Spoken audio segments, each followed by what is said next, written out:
up, guys? Hello. Good weekend to you. Hope you're having a good weekend. Time for some cross stitching. You might be able to tell I'm getting ready to do me some baseball. Thought we could work on this umpire's jacket down here and get some more done. I'll work on some 939 because I don't think I've worked on it the last couple of weeks or so. I have been stitching. I did quite a lot on Rainy Waterloo Place, and I stitched on it as well, a fair bit as well. And I'd say that's about it so far. I definitely get more of this done, but then I'm so close to finishing that page on Apothecary Shop. I really need to get, put that underneath my stand here. I really need to get that done. I mean, so close. I can start on that next page. That'll be nice. A new page. And then, of course, Old World Map 2. Excuse my clearing of the throat. Let me pull this up a little bit so it's not quite right on top of the cross stitch. There we go. All right. Anyway, so hope y'all are having a good day. Grab you some stitching. I'm just trying to, I gotta figure out where exactly I need to start here. Right here? Right here. Let me see.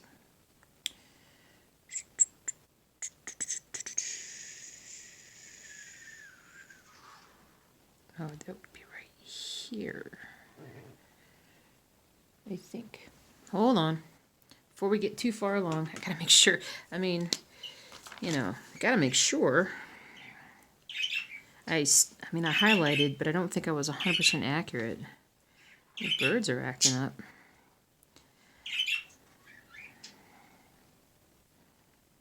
Okay, got that. Got that. That. Okay, good. Good. So we're gonna finish up this little area right here, and then with the same color, I'm gonna come over here and work our way down a little bit. So we might just work the whole time with just this one color, depending upon our time constraints. If I can ever get started. So, yep. Oh, I spent the whole day working on the blog. Kind of happy with. I resisted for so long doing anything but cross stitch, but there's only so much cross stitch to talk about. I mean, there's still more to talk about. Granted, I still got more videos about cross stitching sites, pattern sites, and supply stores and things like that. I still got all that to do, but I want to do that for so many other different hobbies. I think that would be really cool. But I spent the morning kind of reorganizing the blog a little bit. And wow, I just really messed up on that one stitch, didn't I? I'm going to go back over this twice. Right here. That was going to bug me. And I'm going to do a little double stitch. And you won't be able to tell in the scheme of things. I'll tighten this one up a little bit more. So you can't tell a whole lot. But then it looks better. That's what we're shooting for. It's looking better.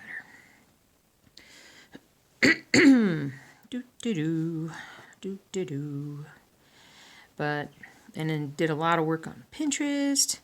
And you can, if you want to kind of see where the blog is going, Pinterest is a good place to start because I tend to get a board going over on Pinterest and then start adding resources on the blog after a bit once I kind of see what's out there, what's not out there in terms of helping people out. So that's kind of where like the mosaic tile crafting, I want to say mosaic tile craft versus tile art, because even tile art, you could even like put that down as like if you're doing a floor or a wall or something. And so tile crafting, I think, is a better way to go about it, because I think we'd be talking about actual crafts. So So that's been going on, and then I did some screen printing stuff. So I have a friend of mine that does screen printing as a hobby, well, hobby and a business, and so I thought that would be a good one to do, and then it just goes on from there. So it just never ends. It's amazing. It's absolutely amazing. But so it's been fun. Fun stuff. But yeah, it's like 3 o'clock in the afternoon, and I've been working on this all day, and I think it's time to actually stitch. I had the weekend off, just relaxing, trying to at least. It's a good weekend to relax. It's a good weekend to relax. It's one of those things where, oh, we still got to go out tomorrow for a few things, but it's going to be a very quiet weekend, I think. I hope. Nothing crazy, too crazy going on. But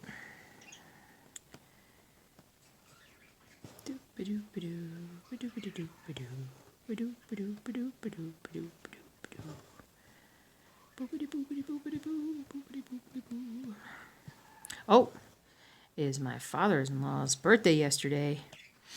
Happy birthday, Dad. Happy birthday. Pretty awesome. He loves these videos. I love that he loves these videos. Every time we talk, he always talks about how many people watch the videos and how much fun he has, and that's just so cool. That's so cool. There have been a few times, like late at night on a Wednesday night, where I've gotten the video up, but I didn't have it scheduled and have everything fixed up before I went to bed. And I got in bed and I'm laying there, and then all of a sudden, out of nowhere, like I hear this, or I don't hear this. Out of nowhere, I'm like, oh, I gotta get the video scheduled.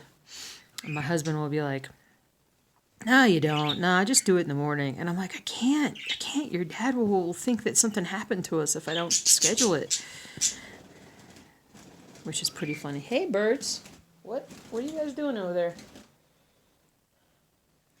I cover them up for these videos nowadays just because I can't focus when they're going crazy. But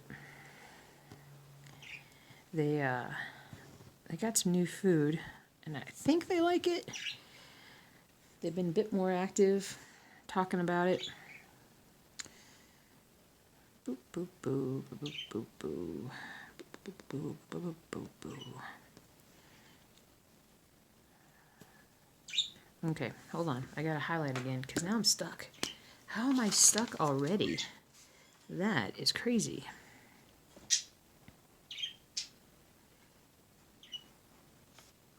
Part of it is because I came through and I did the black color. And now I'm coming through with this navy blue color. And part of me is like, is that black or is that navy blue? What is that? So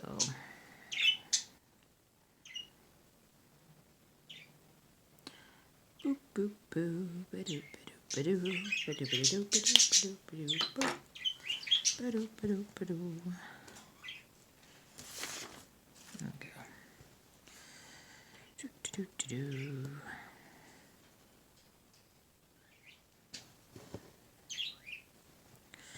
So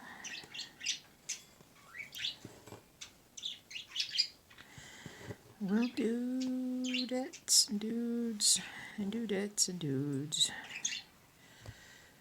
and everybody that's hanging around. Bunka bunka bunk bunk bunk.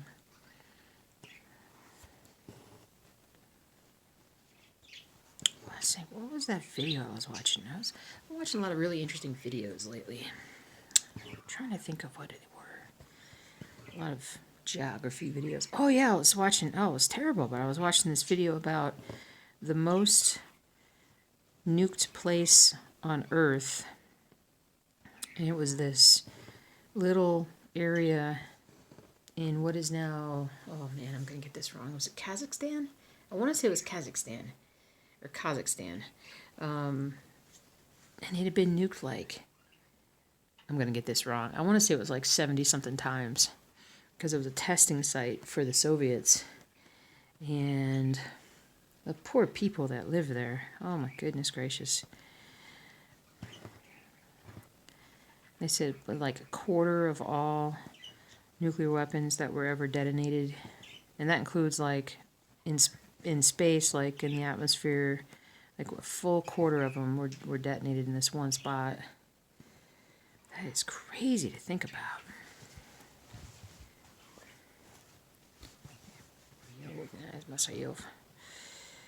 But that was kind of interesting. I've been watching a lot of videos about the whole Wuhan virus issue.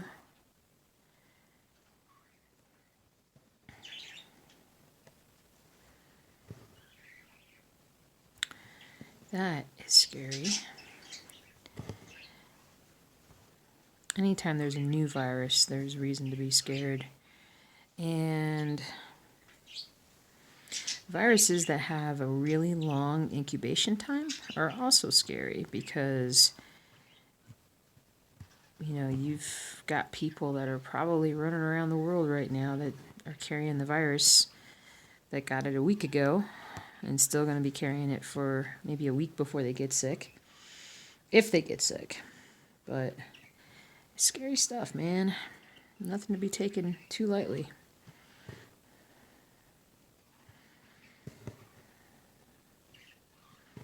I have a friend of mine that works in the UK at Harvard. The UK at Oxford in genetics of I can't always remember exactly which organism that she does, but it's mostly like she studies the genetics or the genomics of pathogenic agents, so like viruses, bacteria, things like that, to kind of try and determine sort of where they came from.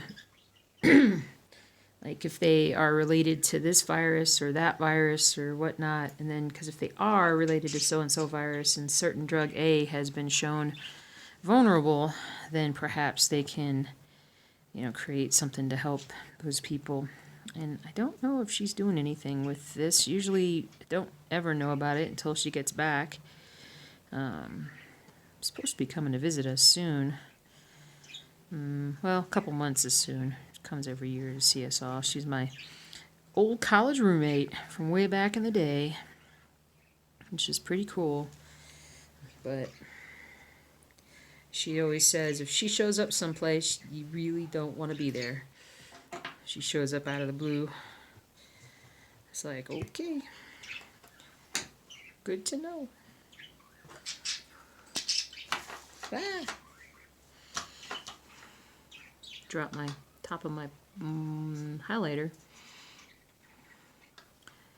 Trying to do something. I did it again. Golly gee willikers. I am. Look at that. And then look what I did to myself.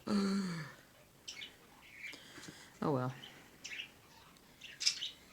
I wonder if because I'm not an expert when it comes to immunology, but I wonder if because I just went through the influenza, if I'm a little bit more, not that I'm going to be exposed to it, because I never see anybody that's traveled to China or anything, but if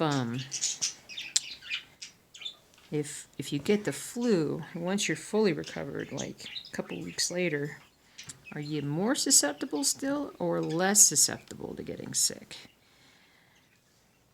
I think it depends on where your immune system's at, and that's kind of hard to tell.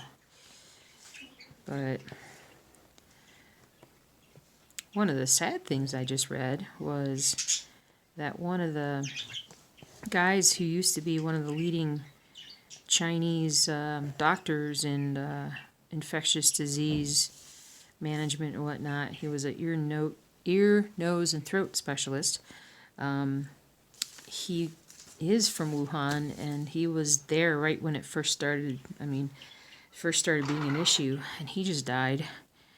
And that's like, oh, okay. I don't like hearing about that.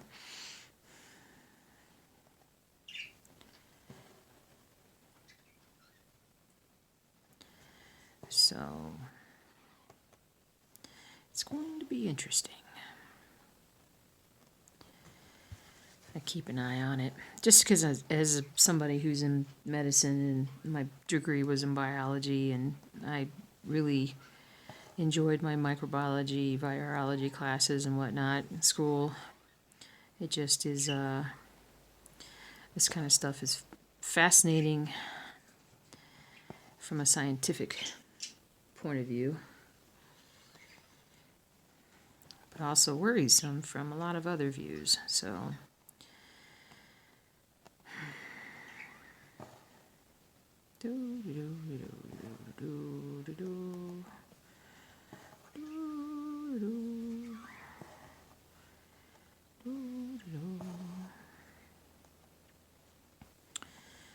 but let's not talk about such things. Let's think about cross-stitching and about how I need to track down Dachshund again. Can you guys believe it? It's probably in this bag, but it can't be because it's got linen in it, so it's not got Dachshund in there. Oh, it's the faucet downstairs. It just sounded like it was right next to me. I had super hearing all of a sudden. Super hearing. But oh, it just gotta be in one of my bags downstairs, right? There's no way that it could have run off again. I tell you what, man, if it happens again, I'm microchipping that project. I'm telling you. I'm gonna microchip it.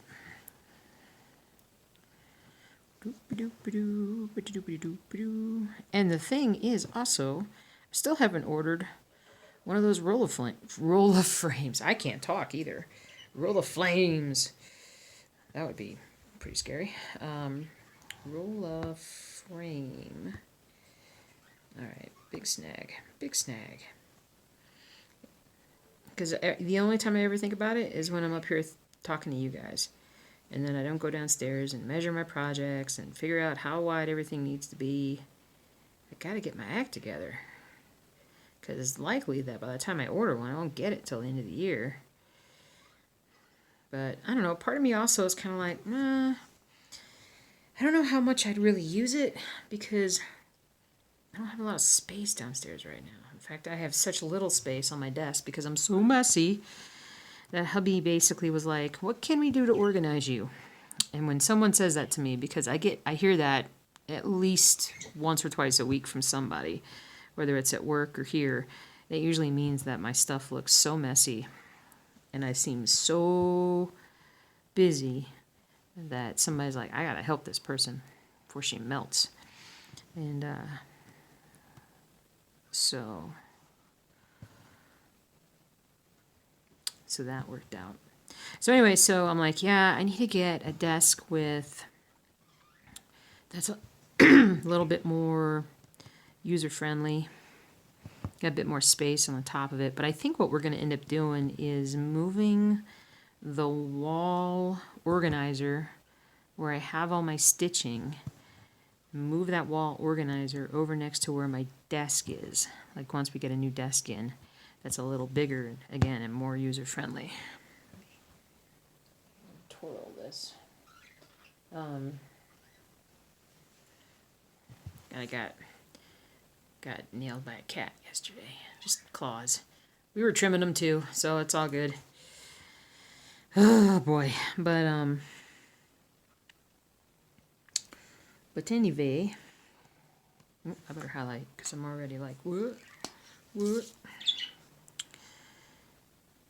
Anyway, so we're gonna move that thing over, and then I don't have to get up and walk over to where the cross stitch floss is. It'll be right there next to me, and I think I can keep everything much cleaner, more organized. We'll see. But I think that's the future. The future.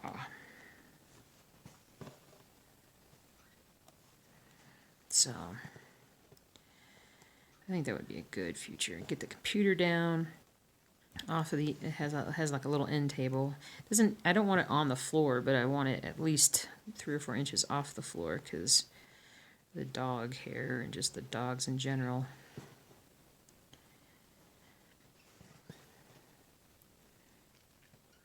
Are messy like I am.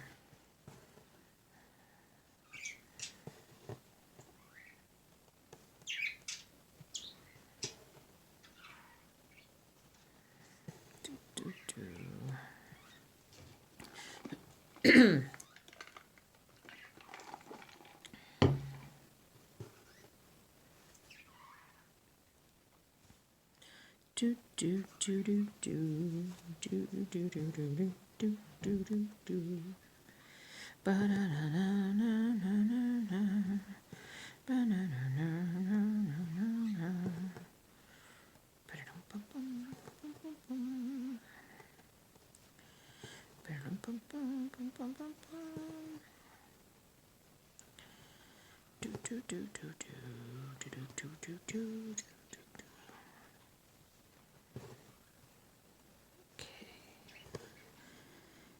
Making progress. And then this area right here is like, there's, I don't know, a flash of some other kind of color. Do I have baseball? Where's baseball? Oh, it's way up here. Let's look at it for a second. Oh, it's the spot. Wow, okay, if that's true, then, oh no, it's his hand. Okay. So I'm like, this is his hand. So that's good to know. That's good to know what kind of colors I'm going to need for that.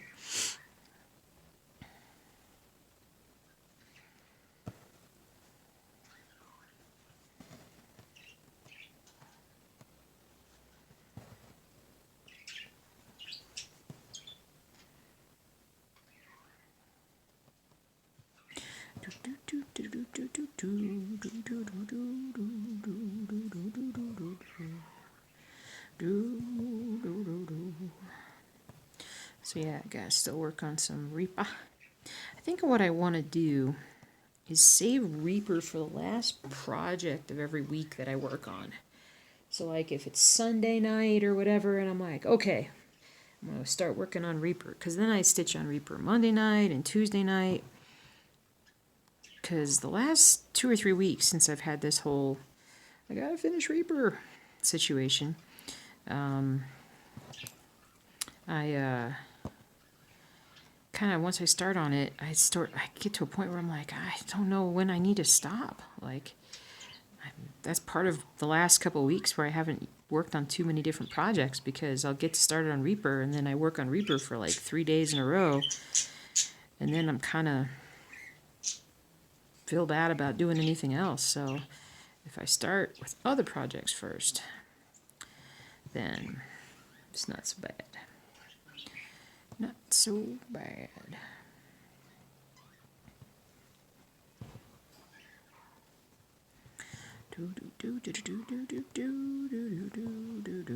Oh, Zuzu. Let's talk about Zuzu. Actually, let me hold on. All right, let's had to restart. Now let's talk about Zuzu. So, Miss the Zoo, she is gonna have a little procedure done in a couple of weeks that I'm very excited about, because I'm hoping it's gonna help her hips out a lot. She has really, really bad hip dysplasia. She's had it since she was young. She gets pretty sore when she does too much. And this week, I think she went to like 3 trips to the dog park, and then she went to work with me on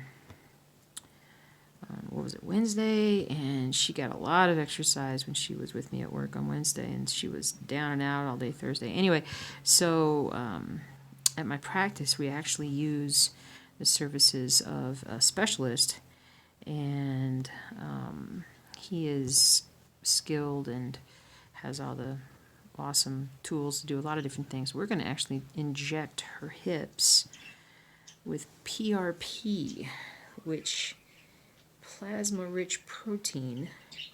Basically, you take your own blood, put it in a special centrifuge to spin down till you concentrate all of your, I'm going to highlight here, concentrate all of these, I want to call them mediators, but that's probably an inaccurate term for them. But basically are these proteins that help to act as anti-inflammatories, natural anti-inflammatories, in a very concentrated way in the joint. And it's pretty cool because they can stay in there and do their job for a very long time, months. I mean, months upon months. And I don't know why I just hadn't thought about this before on her. Sometimes when it comes to your own animals, you just get kind of blinded with what needs to be done or doesn't need to be done, because we're all going, well, I re-x-rayed her this week, and oh my god. I had an x-ray her since she was about a year old, and her hips are horrid. And she's just a mess. And so, but had a brainwave finally, because we were thinking, oh, let's do a total hip replacement on her. But that's very expensive, even for a veterinarian. It's very expensive. And so we were kind of like, oh, geez. I mean, kind of wanted to do something now for her, because we can't afford to do that anytime soon. And, okay, hold on for a second. I gotta highlight. I'm moving way up here. I gotta make sure I do this right.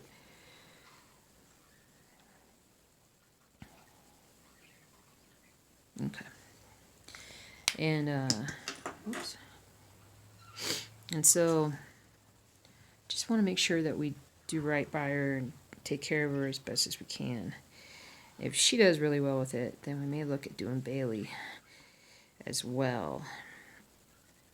I hate to be a meanie. Problem with Bailey is that the better she feels, the more trouble she gets into. Like, she'll climb our 6 feet tall fence. And I am not kidding. She will climb it like a monkey. And run off into the park, and it's happened too many times for us to be all that like, well, let's make her feel better so she can run all over the place and cause a problem.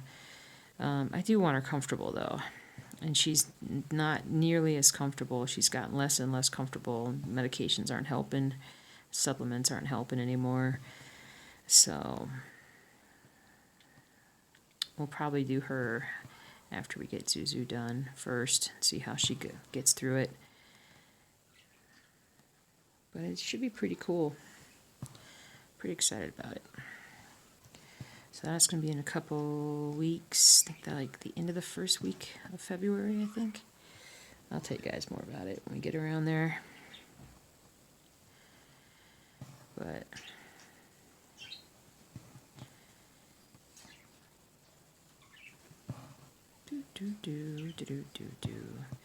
And then Topher's brother is coming in for his annual checkup on Monday morning first thing.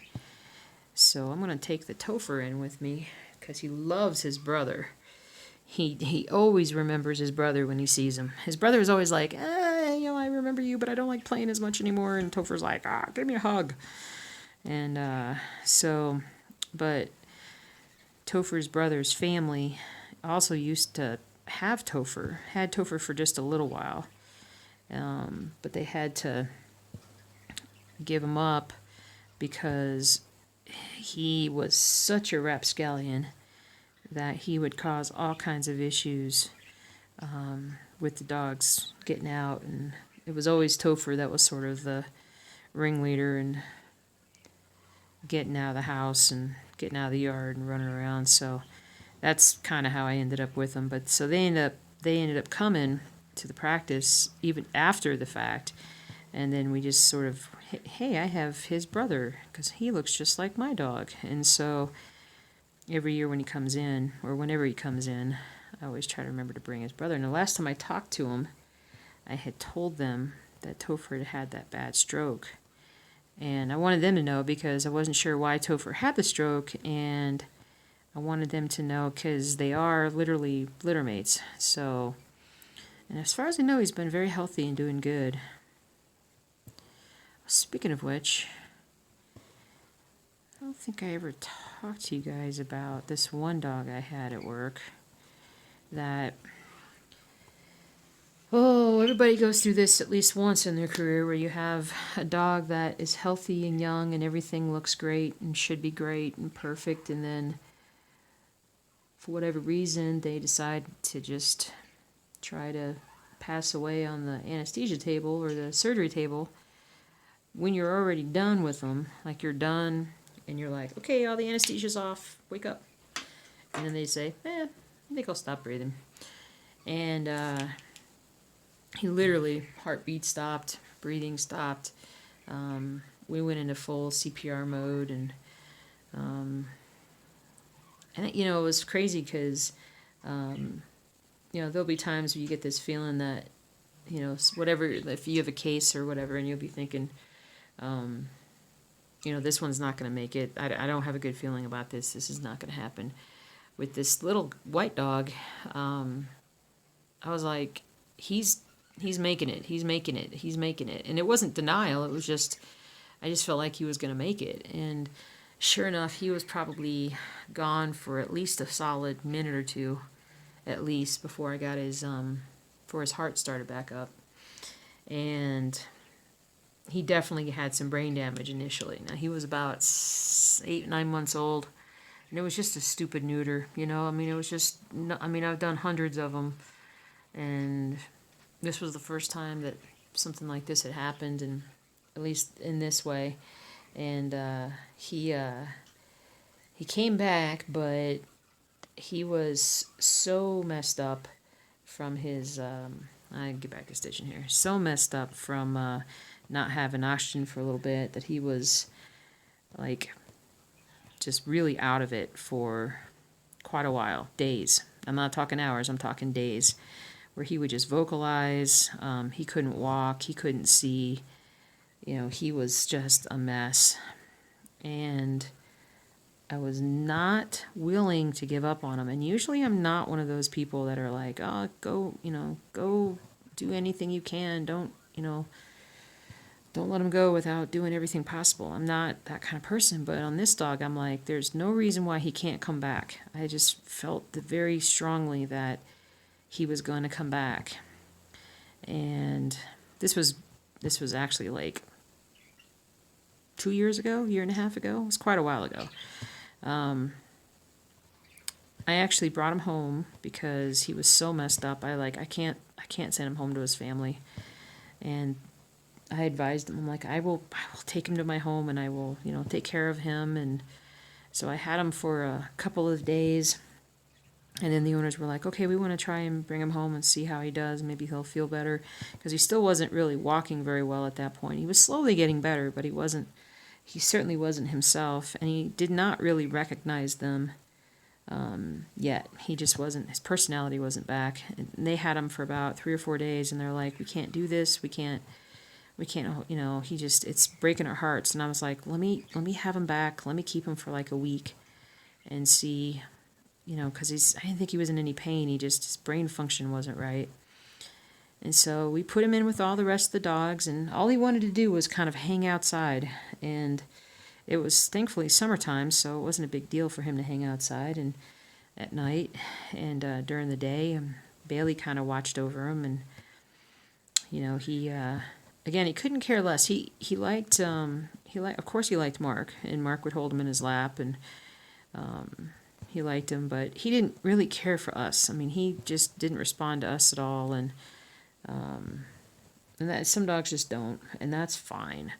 And after I kept him for another week or so, then we decided to try and hook him back up with his family again and see how he was. And I'm telling you, at that point, I felt like he was starting to get his vision back a little bit. I could swear that his vision was coming back. And the owners had said, they're going to take him to this physical therapy rehab place for dogs that was close to their house, and all these different things. And they did, because I talked to the doctor down there. We talked about the case, and so she's like, yeah, there's so few of these guys that actually make it after that, after they do that during anesthesia, I mean, there's just, for whatever reason, that just happens. I mean, odds and whatnot. And so they started working with him, and she was like, I still don't think he can see. And I was like, I know you say that. I said, I believe he can see, he's just not reacting. And I said, I know that sounds crazy, but I believe he can see. And I don't know what it was that made me think that. It was just a gut feeling. And then I didn't hear about him for like months.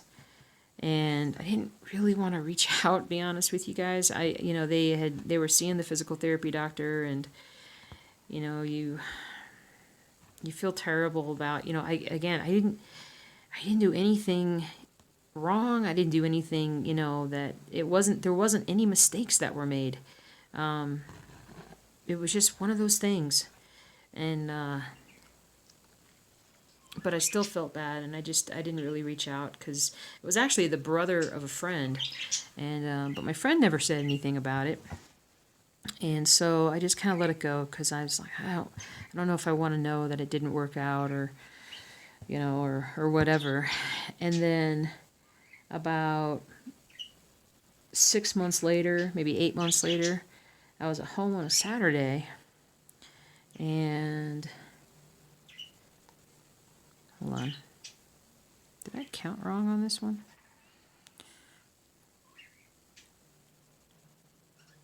I might have. Hold on. Let me get my... Yeah, I gotta have you guys all hanging on a thread here. Hanging on a thread.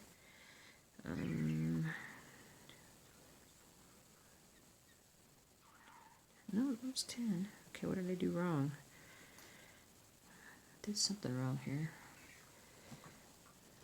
Let's go down here. 1, 2, 3. Oh, I see. Okay. All right. So anyway, I got a text from work with a picture, and it was that dang dog. 100% back to normal. Seeing, hearing, loving his family, running around like a maniac, like nothing had ever happened, totally back to normal. And of course I get that email, I get those pictures, and I just start crying. I just, thank God. And, but why did I start telling you guys that story today? I don't know. I didn't tell you guys about it. I don't think I told you guys about it before, because I was way too sensitive about it. And I didn't have an end to the story, so it's kind of hard.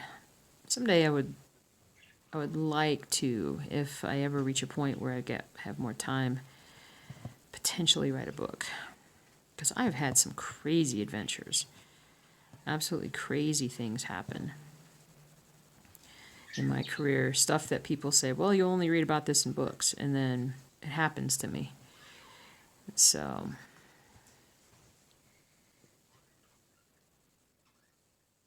and it's one of those things where, like, nowadays, so many books that are written about vets and written by vets and animals and stuff, so much of it is still like medicine based, and it's all technology, blah blah blah. But the relationships are the most important thing. I love my patients, and I love my clients. Well, the clients that I love. There's always a few that you don't really like, but many of them I love. And so,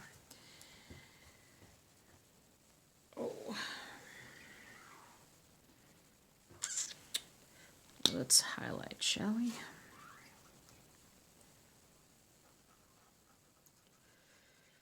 And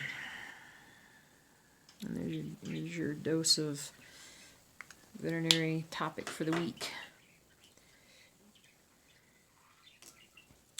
Doop-a-doop-a-doo. Boopity-boopity-boo. Boop-a-doop-a-doo. Oh, man. So I told you guys about the fish that died. I still haven't taken I took some of the stuff off of the tank, but I need to drain the tank and dump it out, move it around a little bit. We finally set up new lighting for the big tank with the other orange fish. I tried a couple different lighting fixtures, and things just did not want to work. So we got an LED strip, and Mark got it all situated and fixed up, and now the fish have some light. And they were freaking out. They're like, "What is this? What is this harsh? Our dark reality has been changed." Ah. Okay, hold on.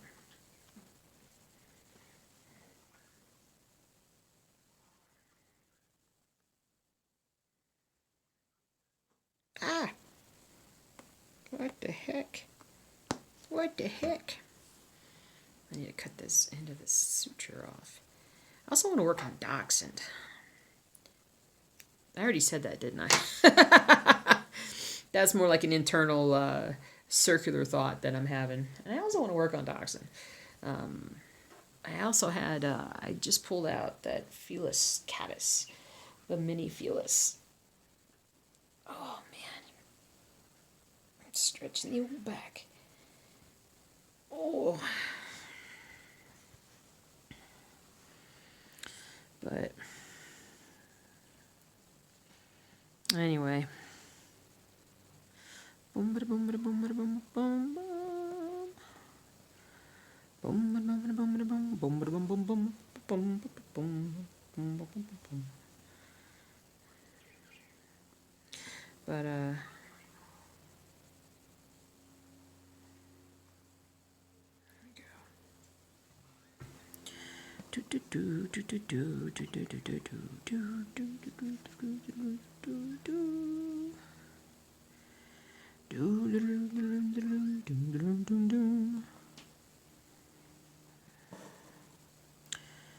yep.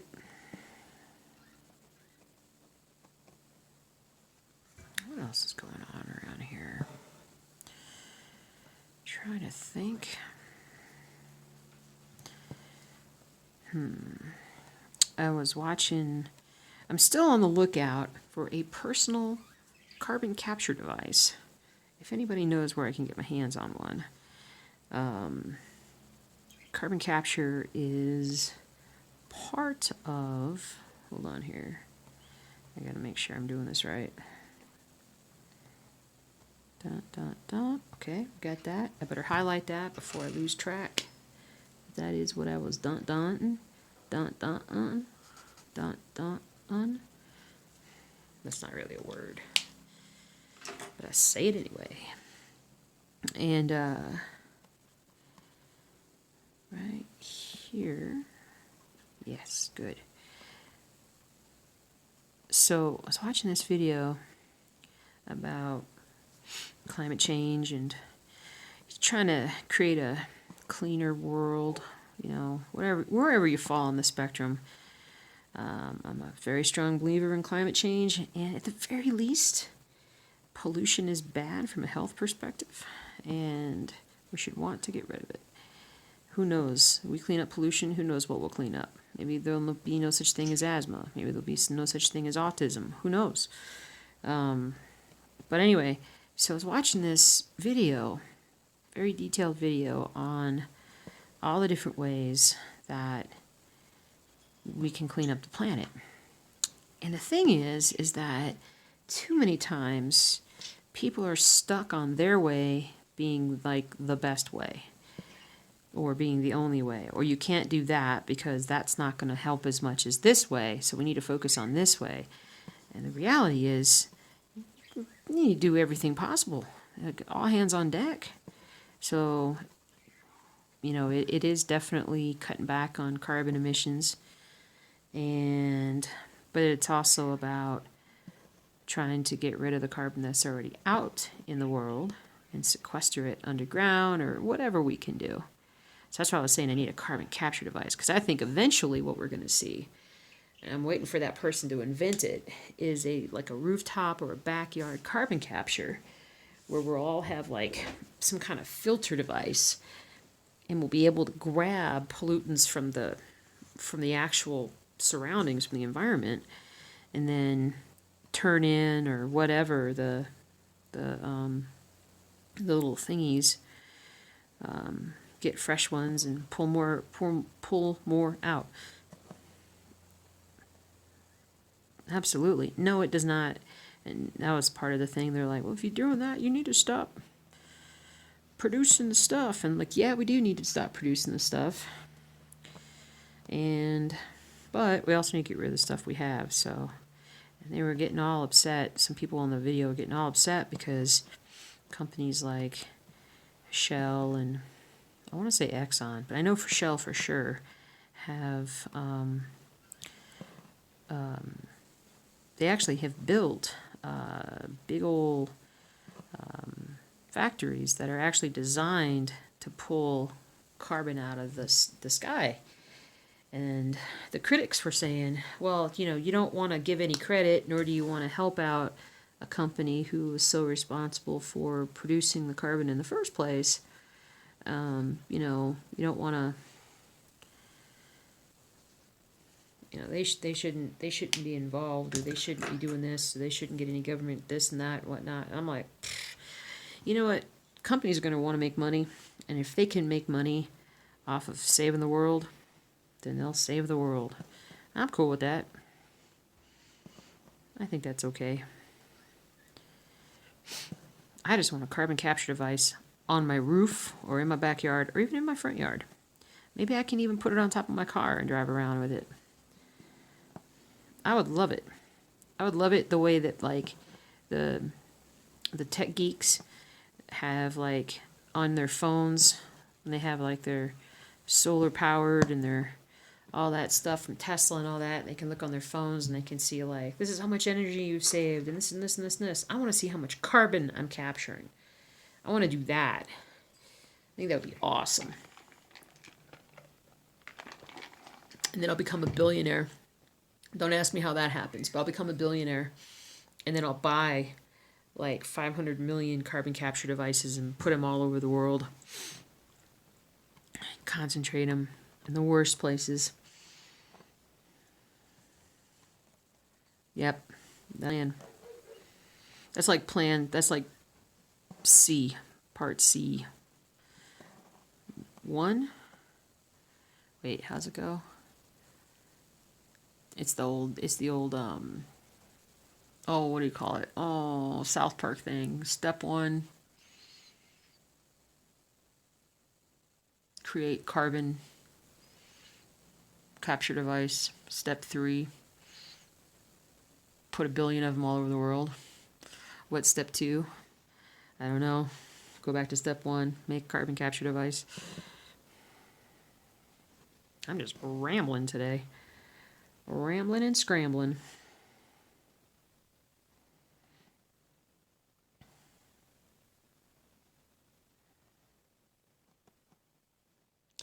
But I really want a carbon capture device. I'm serious. I've already been looking it up, trying to find places. I haven't found any yet. Now, I did find that there was this guy in Chile. He was Japanese born. I want to say Japanese born, Japanese educated, but now he lives, it might be Peru. It was either Peru or Chile. I don't remember which place, but it was Lake, oh man. Oh, I'm going to get it wrong. It starts with a T.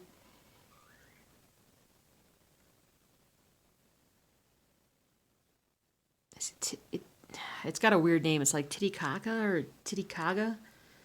I think it's that one. It's a very famous lake in South America. It's, I think, the biggest one in the country. A lot of very exotic fish live there, but it's been so heavily polluted that there's a lot of invasive weeds that have grown over it in spots. And this guy created, like, basically what he's using is he's using the same technology and products that waste treatment facilities use. And it's a, gosh, what did he call it? It was like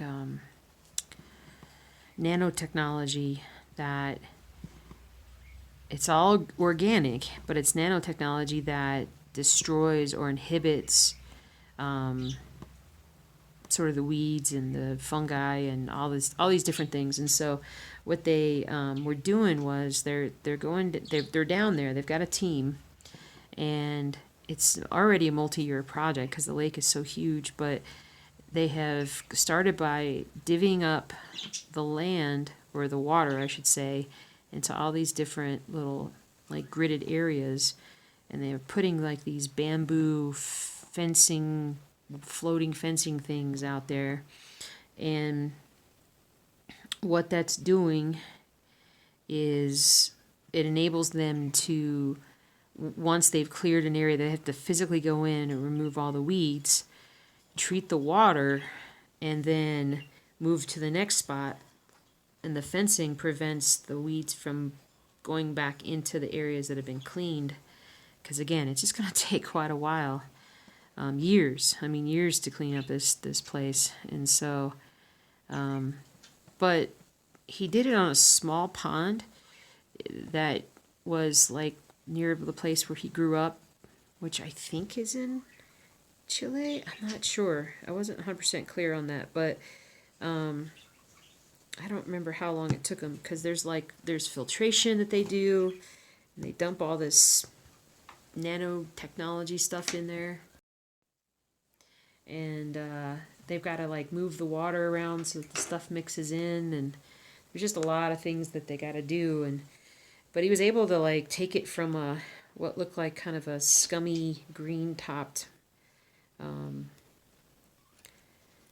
do you call it, pond, and turn it into what looked like fresh, clean water. And hopefully it'll be able to stay that way now that the ecosystem's kind of put back the way that it should be. So it's very interesting. So, because if that guy can do that, that means that there is the ability to do that with any lake, anywhere. Or even the waterways, rivers, creeks, things like that. I was watching this other video. Well, let me finish that first thought. So it's just a matter of will and likely government money, because if there's no actual profit in it for anyone, it's hard to get large groups motivated. Although I would love it. Like if they did it around here and we just needed to go into the reservoirs and clean up the reservoirs and clean the water and all that other stuff. Here in Colorado, man, you'd be beating people off with a stick. There'd be so many people. But conversely, I was also watching this morning, because I guess now YouTube's like, oh, you like to watch things about pollution in water, huh? Well, let's watch this sad video. And it was about, I don't remember the name of the lake, but it was in Indonesia, and they called it like the world's most polluted river. And there were all these different factories that were just dumping chemicals, like the fabric textile companies and whatnot, just dumping everything directly into the river. And they were taking samples from the locals, as how much toxins have you been exposed to, and it was just really bad, in general. And but it's going to take a long time to get everything cleaned up, especially in areas where the economy isn't set up to do that. If that makes any sense to you.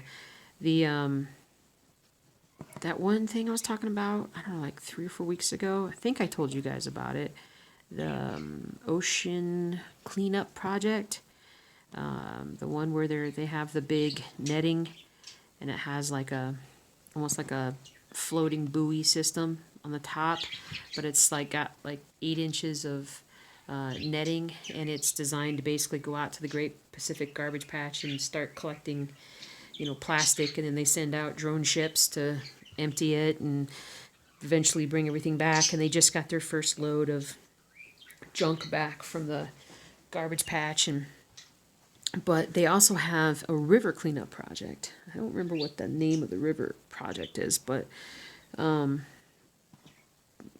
I think something like 200 or 300, or maybe it was a lot more than that. I can't remember.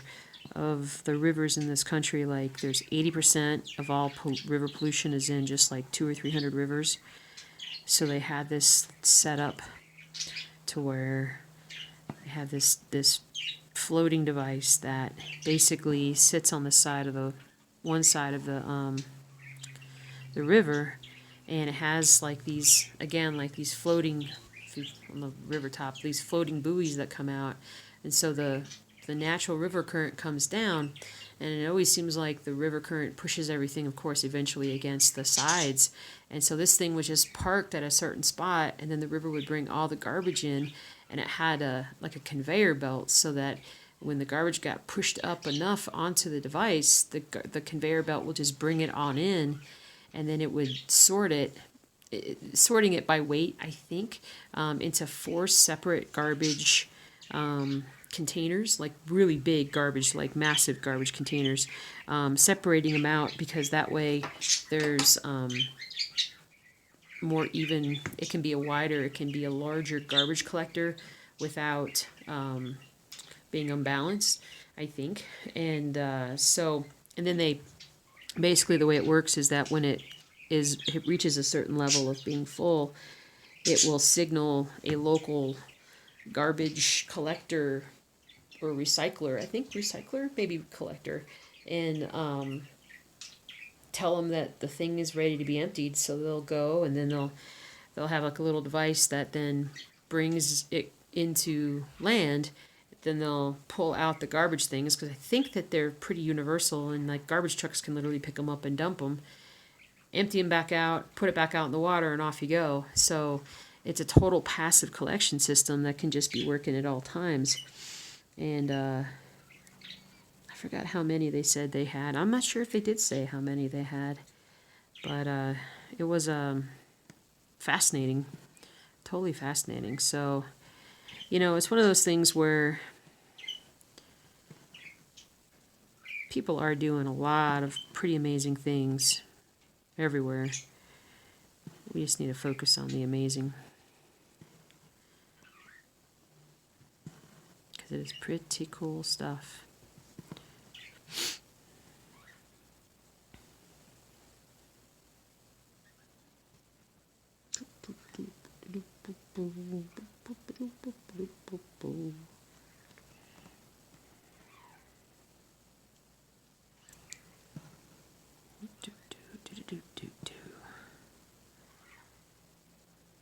This one goes all the way up here, doesn't it?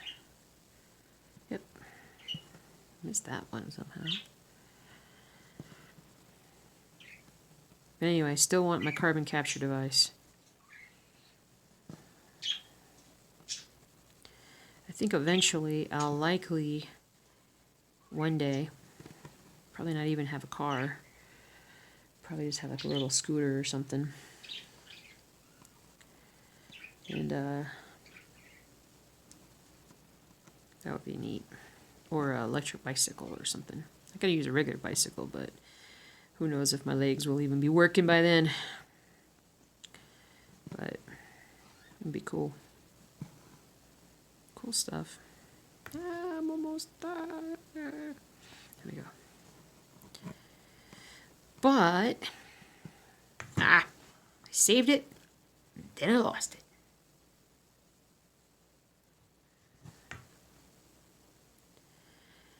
But anyway, but I want a carbon capture device. I don't know how that would work, but somebody's got to be working on it. I need to go check out Kickstarter. That's where I would find something, I think. Somebody's working on it, because again, if there's a way to make money on it, somebody's going to invent it. Somebody's going to invent it. We would like to go solar here. Our co-op for our electricity is not as helpful as it would be if it were a larger corporation when it comes to alternative energies. But we're hoping soon we'll be able to do something. I would love to get like a couple solar panels and a wind turbine. I love wind turbines. I have a thing for wind turbines. I think they're the coolest thing ever. Except for my carbon capture device I'm going to have one day.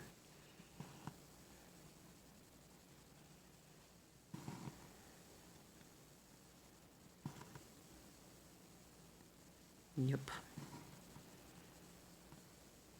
Yep. Because you could seriously, like... Because the carbon has to be buried underground, but there are so many, like, abandoned mines and all kinds of things. Even here in Colorado, there's all kinds of mines in the mountains, gold mines, mostly silver mines. Well, silver, and then there was something else. Copper? I don't remember. But all these mines, all I gotta do is just, I got my little filtration, like my little air filter, and I fill it up like, you know, the first, I don't know, 50 ones that I have. It takes me only a week to fill it up. And then after a year of doing that, then it takes me 2 weeks to fill one up. And it takes me 3 weeks to fill one up. I don't know. Yeah, I'm a little crazy about my carbon capture device. That doesn't exist, at least to my knowledge.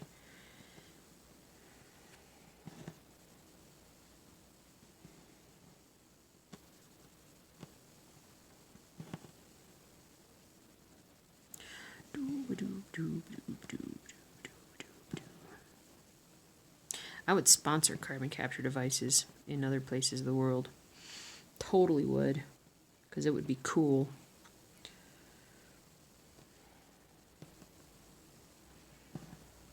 be so cool.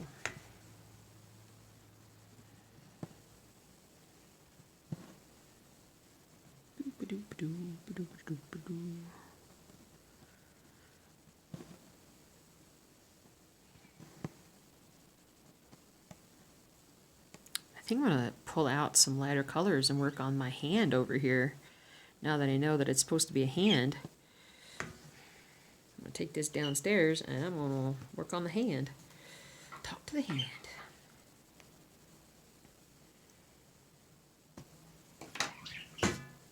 What do you think?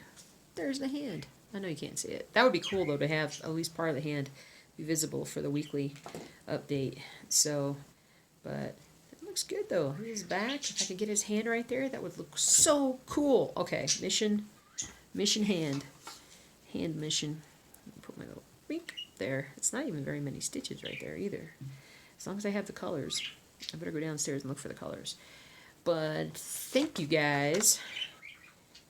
That hand right there, because then there's that hand right there, but there's that one right there. But thanks, guys, for hanging out with me. Ooh, that was a nice stitch with me. That was a very I don't know about you guys, but I feel like we got a lot accomplished, not just in, stitching, but also in, world issues. Mercury's coming over saying, I think you're done. It's time to feed me. I'll agree. I would agree, my friend. But I'm going to go down and keep working on this because I'm kind of jazzed. I'm going to put this hand in here. I will see you guys soon. I do dearly want to do another video here really, really soon. At least one, probably more like 7 for cross-stitching sites. And probably even do a few videos about some articles that are on the blog. Because I just added some stuff. Again, more about knitting. I'm doing a little bit more of some different ones, but I just want to kind of have a nice all-around resource. I don't know, because I don't have enough to do, right? I love it.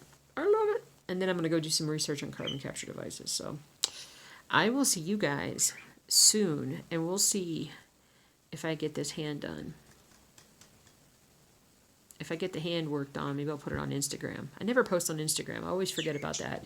But maybe I should post it on Instagram if I get the hand done. So, all right, guys, take care, and I will see you all very soon.